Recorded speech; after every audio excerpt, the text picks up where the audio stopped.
आता बातम्या पाहूया पावसासंदर्भात। भिवंडीवाडा या रस्त्याची दुरावस्था झालेली आहे। मोठ्या प्रमाणात रस्त्यावर खड्डे पडलेले आहेत। मुसळधार पावसामुळे हे खड्डे आणखी मोठे झालेले आहेत। त्यातच या खड्ड्यांमध्ये मुसळधार पावसाचं पाणी साचलंय, त्यामुळे अपघात होण्याची सुद्धा दाट शक्यता आहे। ही दृश्य आहेत भिवंडीवाडा या महामार्गाची। मोठ्या प्रमाणात या महामार्गावर खड्डे पडलेले आहेत। अवजड वाहनांची सुद्धा या रस्त्यावरून वाहतूक सुरू असते, त्यातच अपघात होण्याची दाट शक्यता आहे। राजनैतिक उदासीनता जर बघितली आपण आणि इथले जे राजकारणी आहेत त्याला लाज शरम काय राहिलेली नाहीये।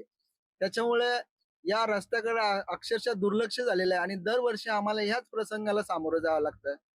एकीकडे आमच्या पाठीचे कणे शिल्लक राहिलेले नाहीये, दुसरीकडे आम्ही जर बघितलं तर आमच्या गाड्यांचं पण पार्ट सगळे ढिले झालेले आहेत।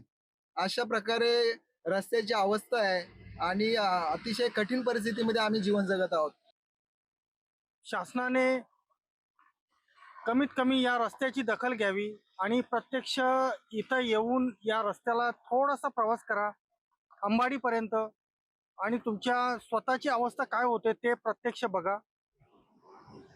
धड शासन पण लक्ष देत नाही आणि राजकीय नेते सुद्धा काही नाही, कोणीच म्हणजे लगभग 1 वर्ष झालं या रस्त्याला। 1 वर्षापासून कोणीही लक्ष देत नाही आणि आंदोलन वगैरे करतात। या आंदोलनाचा कुठल्याही प्रकारे काहीही फायदा झालेला नाही। काय सरकारला बोलायचं? कुठलं जे आंदोलन करते बीजेपी आंदोलन करते, बीजेपी विरोधन करते का सरकारचे विरोधन करते, कोणाकडे ते समजत नाही। हा कोण कशासाठी आंदोलन करते? मागे हे आंदोलन केलं, आपले संघटनाही केलं, काय केलं तेही पण शिवसेनेने आंदोलन केलं, तेही काय केला? प्रत्येकाची पक्षाची तीच अवस्था आहे आपली, कोणाला काय पडले नाही रस्त्याची।